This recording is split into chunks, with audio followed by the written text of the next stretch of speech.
ॐ भूर्भुवः स्वः तत्सवितुर्वरेण्यं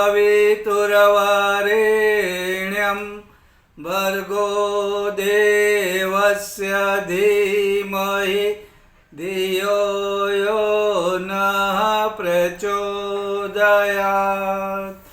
ॐ गुरुर्ब्रह्मा गुरुर्विष्णुः गुरुर्देवो महेश्वरः गुरुर्साक्षात् परब्रह्म तस्मै श्री गुरवे नमः।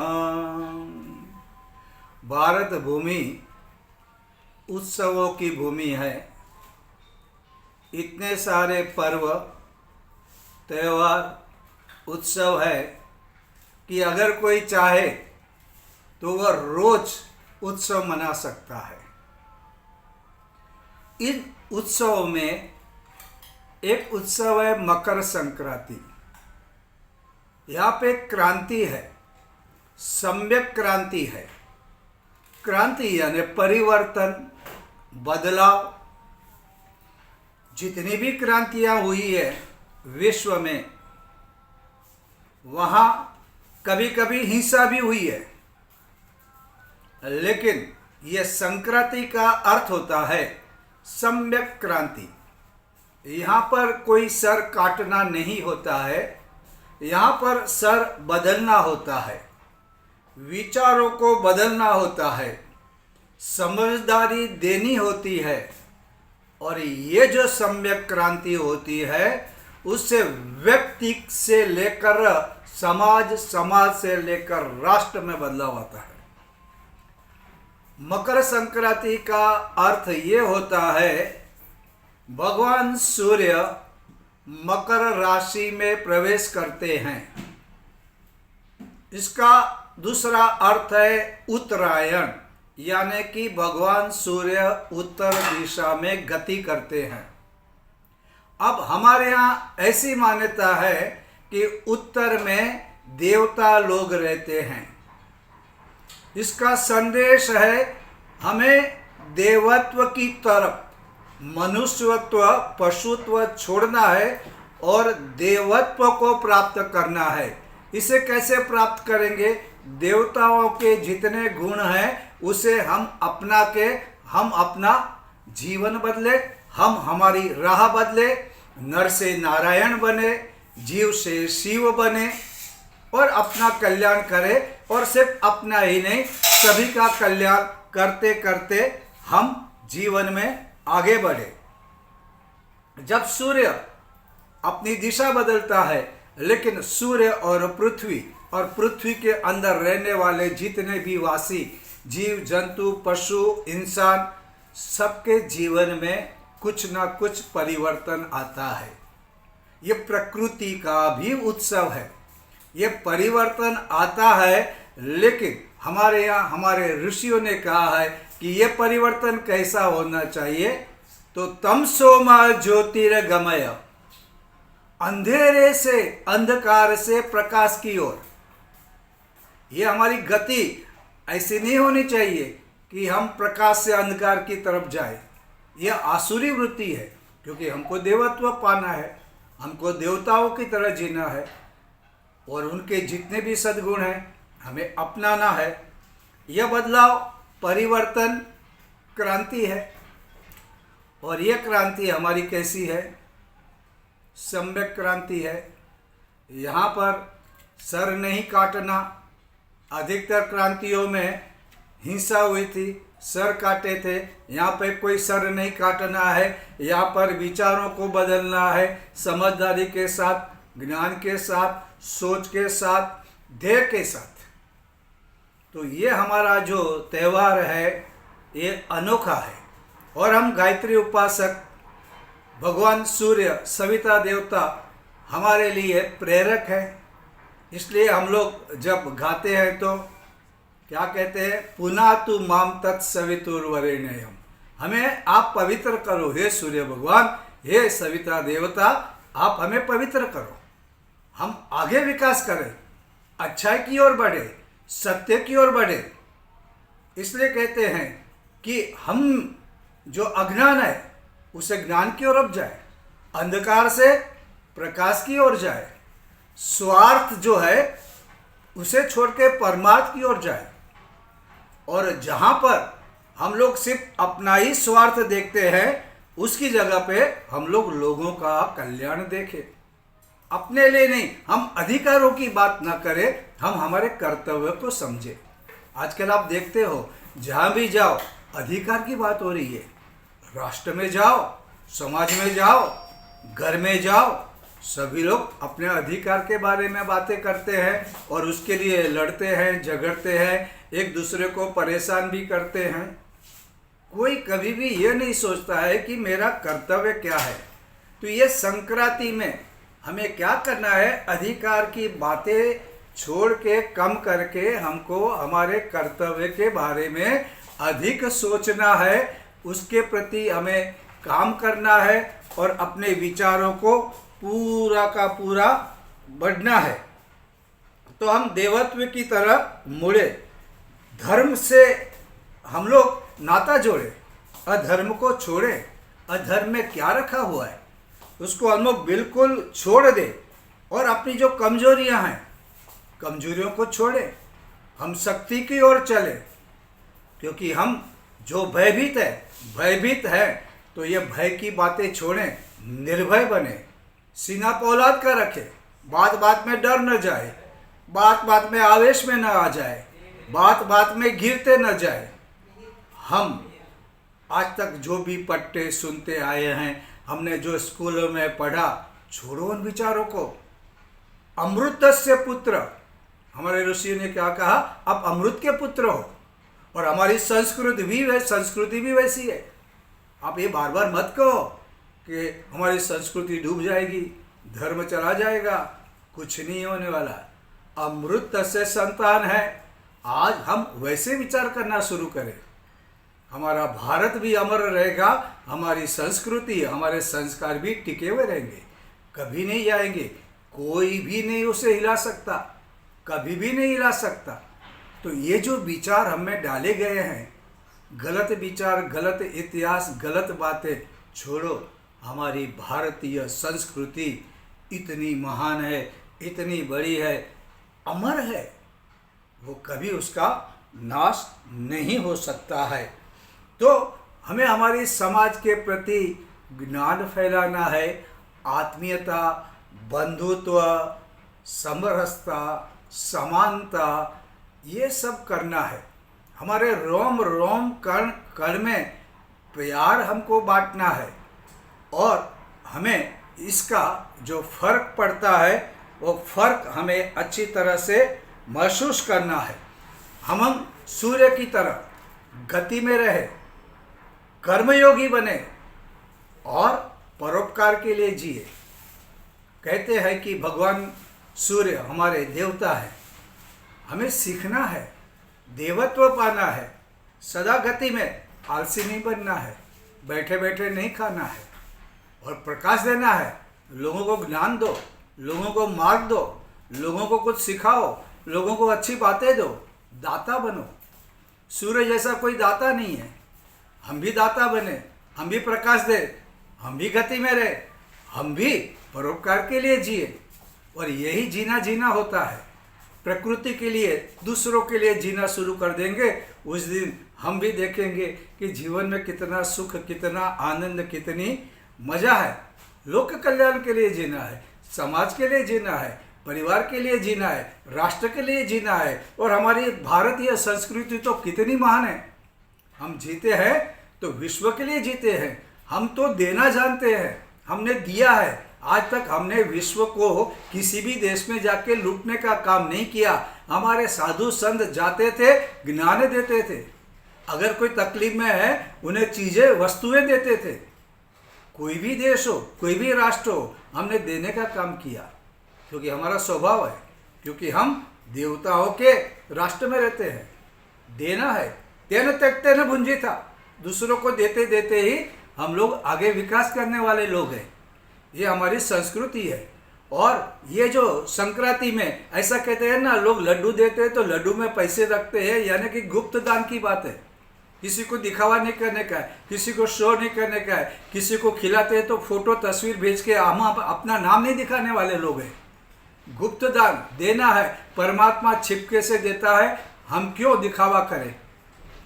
ये जो हमारी परंपरा है, ये हमारी संस्कृति है। और ये हमारी संस्कृति जहाँ भी हो, हम सब भाई भाई हैं। ऐसा एक बार विनोबा जी ने ये जो आरएसएस के जो मुखिया है उनसे एक बात की थी कि मैं असभ्य सभ्य हूँ। तो मतलब क्या होता है? असभ्य का तो मतलब होता है निर्लज्ज, निकम्मा। लेकिन उनका कहने का मतलब ये था कि मैं आपका मेंबर नहीं हूँ, आपकी मीटिंग में नहीं आता हूँ, आपके कार्यक्रम में नहीं आता हूँ, इसके बावजूद भी आपका सभ्य हूँ, क्योंकि आप जो कर रहे हैं वो मैं बाहर से कर रहा हूँ। और सचमुच में भारतीय संस्कृति में जो कहीं भी रहता हो, भारत में रहो विदेश में रहो, लेकिन भारतीय संस्कृति के विचारों को अपने जीवन में लाता है, वह कौन है? वो अपना आदमी है, वह आत्मीय है, वह बंधु है, वही हमारा सखा है। और इसलिए किसी के प्रति कभी द्वेष की भावना नहीं होनी चाहिए। कोई अलग तरीके से काम करता हो, लेकिन जो प्रभु में निष्ठा रख के जो राष्ट्र को मजबूत करना चाहता है, वे सभी हमारे भाई हैं। यही हमारी भारतीय संस्कृति है और यही मकर संक्रांति का त्यौहार हमें सिखाता है। और इस त्यौहार की मजा क्या क्या होती है कि इसमें हम लोग क्या करते हैं, ये जो है लड्डू बांटते हैं, तिल गुड़। महाराष्ट्र में तो कहते हैं तिल गुड़ गया आणि गोड गोड बोला। अच्छा, ये तिल गुड़ मीठा मीठा बोलना है, और ये मीठा बोलना ही है, क्योंकि परम पूज्य गुरुदेव कहते थे ये जीवा से ही हम लोग सब कुछ गड़बड़ करते हैं। न खाने की बातें खाते हैं, वो चीज़ें खाते हैं, न कहने की बातें कहते हैं और गड़बड़ होती है। अगर आपने ये रामायण पढ़ा होगा, अयोध्या कांड में श्री वाल्मीकि जी ने राम के गुणों के बारे में बहुत कुछ कहा है। उनमें उनका जो पहला गुण उन्होंने कहा कि भगवान राम हमेशा मीठा बोलते थे, कोमल स्वर में। वो कभी भी क्रोध करके चिल्ला के कभी नहीं बोले। उनकी भाषा हमेशा कोमल होती थी। अगर कोई इंसान उनसे कड़वी बात करता था, क्रोध में बात करता था, आवेश पे बात करता था, तो भी भगवान राम शांत रहते थे और शीतल भाषा में उनको जवाब देते थे। अगर हम राम को मानने वाले हैं, अगर हम लोग अभी राममय हो गए हैं, तो हमारा फर्ज क्या है? हम भी वैसे बने। हम सिर्फ तिल गुड़ मीठा मीठा खाए नहीं, मीठा मीठा बोले नहीं, स्पष्ट बोले, निडरता से बोले, जो सच्चे वही बोले। अगर कुछ गलत हो रहा है तो वहाँ पे हम लोग सही क्या है वो बोले। ये भी हमारा काम है, क्योंकि तिल और गुड़ इनमें आयुर्वेद गुण भी है। हमको भी वे गुण लेने हैं। परम पूज्य गुरुदेव सिखाते हैं हमको, कोई भी चीज़ देखो तो उसके गुणों को देखो और उनके गुणों को देखकर अपनाओ। हम जब गर्भधान संस्कार वगैरह करवाते हैं तो हम लोग क्या करते हैं, कुछ वनस्पति का जो रस होता है उसको सूंघने के लिए कहते हैं। इसका मतलब क्या होता है, उनके गुणों को हम हमारे अंदर ले और उन गुणों को डेवलप करें। उसी तरह से ये जो वस्तुएं होती है, ये तिल गुड़ का लड्डू खाते हैं तो उसके जो गुण हैं, मीठापन और गुड़ स्निग्ध, क्योंकि जो तिल है उसका जो तेल होता है वो हमें स्निग्ध बनाता है। हम भी प्रेममय बने, प्रेम से, आत्मीयता से, अपनापन से लोगों को हमारे साथ जोड़े रखें। आपको मालूम है इस दुनिया में क्या हो रहा है कि यहाँ पे जो गति है, भगवान सूर्य गति देते हैं। हमारे यहाँ क्या हो रहा है कि सज्जन लोग हैं, उनके पास कोई गति नहीं, निष्क्रिय बैठे हैं। हमारा क्या, हम क्या करें, वो उसका देखे, हमको किसी में फंसना नहीं है, किस में पड़ना नहीं। और ये सबसे बड़ा नुकसान करता है, ये सबसे बड़ा नुकसान करता है, क्योंकि दुर्जन ये पूरे एक्टिव है, वो कभी शांत बैठते नहीं, दिन को काम करते हैं, रात को काम करते हैं, वो एक्टिव है। तो अगर दुर्जन इतने एक्टिव रहेंगे तो समाज का, घर का और राष्ट्र का क्या होगा। और सज्जन लोग चुपचाप बैठे रहेंगे तो आगे क्या होगा? कौन जीतेगा? दुर्जन जीतेंगे ना, दैत्य जीतेंगे ना, शैतान जीतेंगे ना। क्या हम लोग राम की पूजा करके राम जैसे नहीं बन सकते? विश्वामित्र ले गए थे राम और लक्ष्मण को, राम को मांगा था। राक्षस परेशान करते हैं, यज्ञ करने देते नहीं, तो दशरथ ने बोला मैं आता हूँ। उन्होंने बोला नहीं, तुम नहीं चाहिए, मुझे राम चाहिए। और रोते रोते दशरथ राजा ने राम को दिया, साथ में लक्ष्मण चले और उन्होंने क्या किया? राक्षसों को वध किया, ताड़का को मारा, सुबाहु को मारा, और जो बाकी राक्षस थे उनको वहाँ से भगा दिया। उसमें एक मारिस था, बहुत ज्ञानी, अपना रूप रंग बदल सकता था, लेकिन भगवान राम ने अपने बाण से 100 योजन दूर लंका के पास फेंक दिया। लेकिन ये सब उन्होंने किया, तो हम लोग सिर्फ रामलला की बातें करके चलेगा, उनके गुणों को नहीं अपनाएंगे तो क्या? और हम लोग सज्जन हैं तो हम निष्क्रिय न बैठे रहे हैं, कुछ करे, जहाँ गलत हो रहे हैं वहाँ बोले, आगे चले, मेरा क्या, ऐसा नहीं। अगर आप एक बार एक लेखक की किताब पढ़ी थी, उसने कहा था कि जब हम लोग हिंदुओं में हम लोग जीतते आए, वो इसलिए कि एक हिंदू राजा पे हम अटैक करते थे, तो दूसरा हिंदू राजा बोलता था मेरा क्या, वो उसका देख लेगा, और हम लोग जीतते थे, बाद में दूसरे को लेते थे। अगर वो एक हो जाते तो हमारे लिए असंभव था, हम जीते। क्योंकि हिंदुओं में, भारत में लोग इंटेलिजेंट थे, शक्तिशाली थे, ज्ञानी थे, लेकिन उनका वीक पॉइंट क्या था? दूसरों में मैं क्यों पढ़ूं? एक राजा को अगर हमने जीत लिया तो दूसरे राजा लोग तमाशा देखते थे, फिर हम दूसरों को पढ़ते थे। उन्होंने एक, अब इसमें लिखा है कि एक बार हमने एक राजा को हराया और विजय का उत्सव मनाने के लिए हम लोगों ने एक यात्रा निकाली, तो बाकी जितने भी हिंदू राजा थे वो सब तमाशा देखने के लिए रोड पे आके खड़े हो गए। और हमको ये डर लगा कि अगर ये सब राजा, जितने भी हिंदू लोग इकट्ठे हुए हैं, जितनी भी प्रजा इकट्ठी हुई है, अगर वो हम पे अटैक कर देंगे तो हम तो कहीं भाग भी नहीं पाएंगे, मार डालेंगे। लेकिन ऐसा कभी नहीं हुआ, सब लोग तमाशा देखते थे, हम विजय का गीत गाते थे तो वो आके तालियां बजाते थे, और ऐसा करते करते हमने पूरे भारत को जीत लिया। अगर ये हकीकत है और ये कुछ बातें नहीं है तो हमको समझना चाहिए, हम लोगों को एक होना चाहिए, संगठन बनाना चाहिए। और संगठन भी कौन सा? अधिकार की बात करने वाला नहीं, कर्तव्य की बात करने वाले। और अगर इकट्ठे अच्छे लोग इकट्ठे हो जाए, और कभी भी याद रखने का है, जो बुरे लोग होते हैं, जो गंदे लोग होते हैं, वो मन से कमज़ोर होते हैं। वो जीतते इसलिए है क्योंकि अच्छे लोग कुछ भी नहीं कर रहे हैं। इसलिए गुरुदेव कहते हैं कि आने वाली पीढ़ी ये पूछेगी कि बुरे लोगों ने तो बुरा काम किया क्योंकि उनका वो काम था, उन्होंने अपना कर्तव्य निभाया, लेकिन अच्छे लोगों ने क्या किया? अच्छे लोगों ने कुछ भी नहीं किया, सिर्फ बातें करते रहे, और अगर मौका मिला तो हमारा क्या। और ये जो हमारी जो सोच है वो अभी भी वही हुई है, और हमको जो एजुकेशन मिला वो भी ऐसा ही मिला। हम इसके गुलाम थे, हम इसके गुलाम थे, अभी भी लगता कि हम उनके गुलाम हैं, अभी भी लगता कि वो भयंकर है, वो हमें मार डालेंगे, अभी भी डर बैठा हुआ है, अभी भी सामना करने के लिए सोचना पड़ता है। ऐसा क्यों हो रहा है? ये सोच बदलनी पड़ेगी। ये मकर संक्रांति है, क्रांति करनी पड़ेगी, संक्रांति, सम्यक क्रांति। अब हमारी सोच, हमारी भावनाएं बदलनी पड़ेगी। अगर अभी भी हमारी सोच वैसे रहेगी, अभी भी हम डरते रहेंगे। विवेकानंद कहते थे दुर्बलता यह सबसे बड़ा पाप है, दुर्बल मत बनो, सीना लोहे का बनाओ, गलत हो रहा है लड़ो, बातें करो, अपोज करो। अगर तुम वहाँ पे भी हम क्या करें, हम क्या करें, हमारा क्या वास्ता, अगर ऐसे करते लोगे, कल उनको मारा है, कल आपको भी मारेंगे। जो गलतियाँ, जो दोष, जो व्यसन इधर है, अगर आप उसकी तरफ उधर आग लगी तो वो आग आपके घर तक आ सकती है। वो सब बुराइयाँ, वो सब व्यसन, ये सब आपकी ओर आ सकता है। उसके बच्चे ने शराब पी तो मेरा क्या, कल तुम्हारा बच्चा भी पी सकता है। सावधान हो जाओ, व्यसन है, बुरी चीज़ है, भगाओ, मिल के भगाओ, साथ में भगाओ, और एक दिन तुम निर्भय बन के जियोगे। लेकिन अगर ऐसा नहीं करते हो तो ये डर तुम्हारे लिए भी है।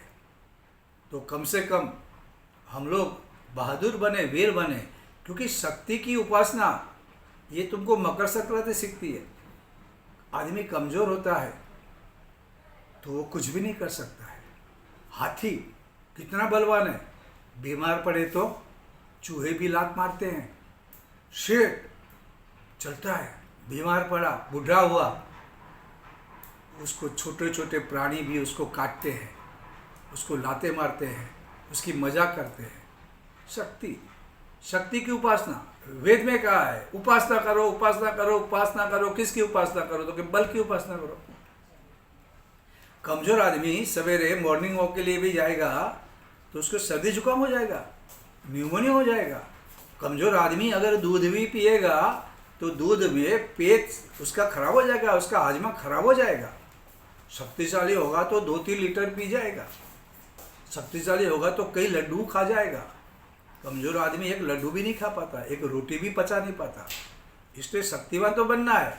शक्ति की उपासना हमारे यहाँ रिम श्रीम क्लीम अम्बे माँ, हम लोग उसकी पूजा करते हैं, नवरात्रि करते हैं। नवरात्रि क्यों करती है? खाने पीने के लिए, नए कपड़े पहनने के लिए, घूमने के लिए, और ऐसे कुछ गलत काम करने के लिए नवरात्रि नहीं होती है। नवरात्रि होती है शक्ति की रचना, शक्ति को पाने के लिए, और शक्ति का उपयोग भी करना है। शक्ति को पाने के बाद जो आदमी शक्तिशाली बनता है ना, उसको फिर हिंसा भी नहीं करनी पड़ती है। एक आदमी कमजोर है, उसको 10 आदमी मारते हैं, अगर वो मजबूत बन जाए, वो शस्त्र अस्त्र रखना शुरू कर दे, वो अगर कराटे कुंफू करना, कुश्ती करना सीख ले, तो उसके सामने कोई आदमी लड़ने के लिए आएगा ही नहीं। उसको कोई मजाक ही नहीं करेगा, उससे दूर ही रहेगा, उसकी प्रशंसा करेगा, नमस्कार करेगा, क्योंकि अब उसको हिंसा करने की जरूरत नहीं है। उसका शरीर इतना मजबूत है। इसलिए भगवान राम के बारे में कहा है कि भगवान राम के गुणों में दूसरा कहा है, उनका शरीर बहुत ही मजबूत था, बहुत ही, वो उनके अंदर कोई बीमारी भी नहीं थी। और ये बात, शरीर मजबूत था तो राम के साथ लड़ने के लिए जब भी धनुष तोड़ने गए तो भी सभी लोगों ने मजा की, लेकिन भगवान राम के मन में कोई टेंशन नहीं था। क्यों? शक्ति की उपासना की थी। और विश्वामित्र ने तो उनको, जब उनको कहा दशरथ ने कि भाई ये तो कभी इन्होंने तो युद्ध भी नहीं सीखा है, युद्ध की कला भी नहीं मालूम है, ये तो किशोर है, ये तो नाजुक है, तो विश्वामित्र ने कहा अरे युद्ध का अनुभव तो युद्ध करने के बाद ही आएगा ना, मैं ले जाता हूँ, युद्ध का अनुभव करवा दूंगा। और सचमुच में उन्होंने युद्ध भी करवाया, राक्षस को मराया, और कितनी सारी विद्याएं दी, कितने सारे अस्त्र शस्त्र सिखाए, कितने आयुध दे। और इसी कारण फिर से जब उनको वन में जाना पड़ा तो उन्हें खास दिक्कत नहीं आई, और रावण जिसका नाम से दशरथ राजा भी कांपते थे, उसको मारने का काम राम ने किया। क्यों किया? पात्रता प्राप्त की, मेहनत की, लड़े, और अच्छे लोगों के साथ। इसलिए जो राम है वो जब किसी से मिलते थे तो पहले किससे मिलते थे? जो शीलवान थे, character, a person of character, क्योंकि ये सबसे महत्वपूर्ण बात। चारित्रहीनों के साथ कभी रहो नहीं, न उनसे दोस्ती करो, न उनसे बातें करो, क्योंकि चरित्रहीन के साथ रहोगे तो आपका कैरेक्टर भी बिगड़ेगा, आप कमजोर हो जाओगे और हिम्मत हार जाओगे। शीलवान। और दूसरे कौन थे? वयोवृद्ध, जो बूढ़े थे, जिनके पास अनुभव था, जिन्होंने दुनिया देखी थी, क्या करने से अच्छा होता है, क्या करने से बुरा होता है, वो ज्ञान जिनके पास था, उनके पास भगवान राम बैठे थे और बातचीत करते थे।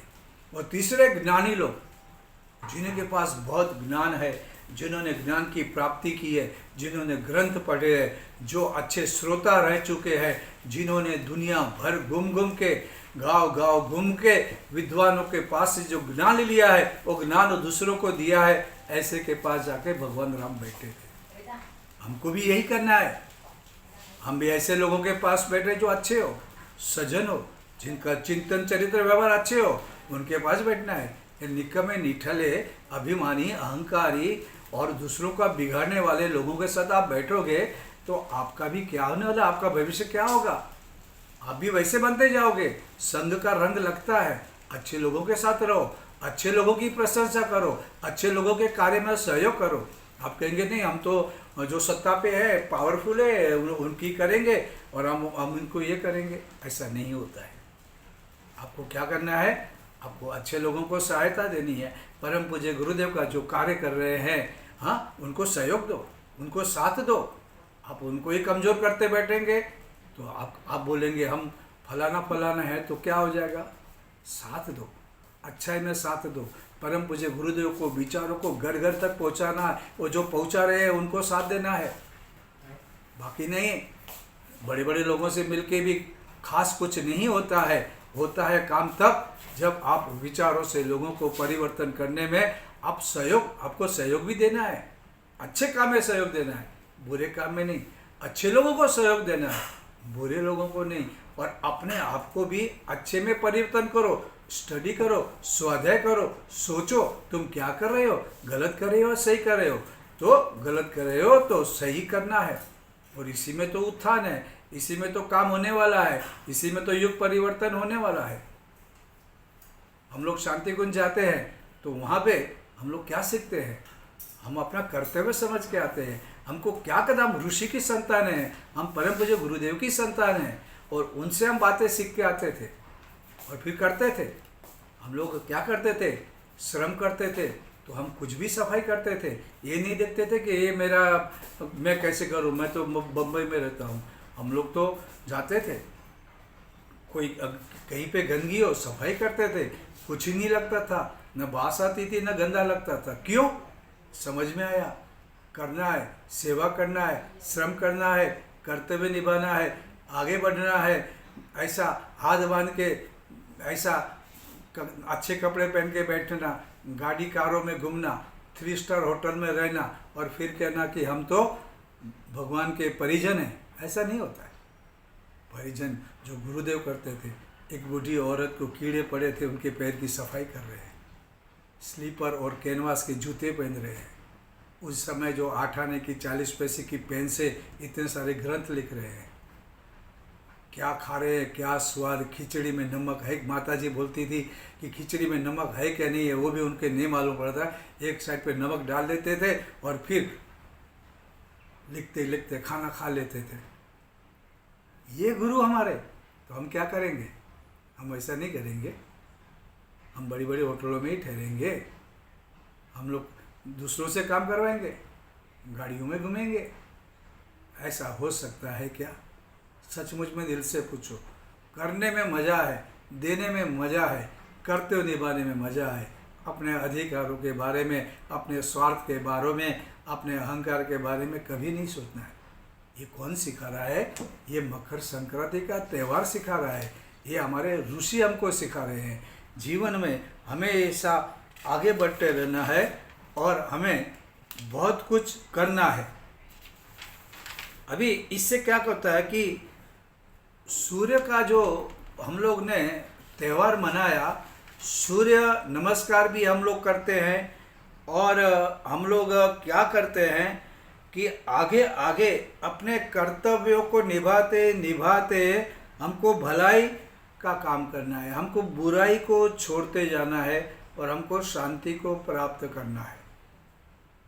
देखो, जीवन है तो सुख और दुख आते रहते हैं।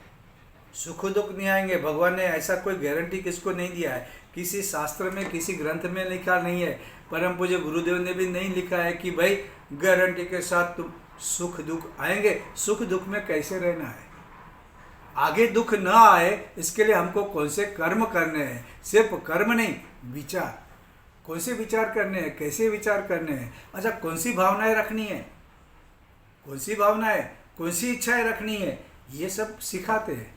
अगर वैसे करेंगे तो हमारे जीवन में सचमुच में क्रांति आएंगी।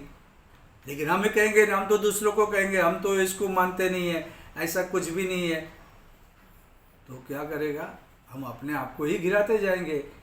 ऐसा नहीं होना चाहिए। मकर संक्रांति का त्यौहार है, इसको समझे, हमारी गति, हमारा डायरेक्शन हम चेंज करें, हम अंधेरे से दूर हो जाए, प्रकाश की ओर, प्रकाश की ओर। और प्रकाश का अर्थ समझे, अज्ञान से दूर है, ज्ञान करें। परम पूज्य गुरुदेव की इतनी सारी बातें हैं, हम लोग कौन सी बातों को करते हैं, याद करते हैं, कहते हैं। अरे गुरुदेव कहते हैं कि भाई सबसे पहले जो प्रारंभ करना है अपने से करना है। अगर हम सुधरेंगे तो युग सुधरेगा, मैं सुधरूंगा तो मेरे घर के परिवार के लोग सुधरेंगे। मैं बिगड़ा रहूँगा और परिवार को कहूँगा, समाज में मैं जाकर वो बातें करूँगा कि भाई सिगरेट मत पियो और मैं घर पे जाके पीते रहूँगा, तो कैसा लगेगा? कौन बदलने वाला है? मेरा रोम रोम, मेरे कणकण से जो तरंगे निकल रही है वह आसुरी होगी, वो सामने वाले को कैसे बदल पाएगी? मुझे अच्छा बनना है, मुझे सूर्य की तरह, अगर सविता देवता, अगर गायत्री मंत्र मेरा गुरु का दिया हुआ मंत्र है, तो मुझे हमेशा भगवान सूर्य की गति की तरह चलना है, उत्तर दिशा देवत्व की ओर चलना है, मुझे सदा पवित्र होना है और मुझे मेरे आसपास के लोगों को भी सही मार्ग पे चलाने का नम्र प्रयास करना है। आज के लिए बस।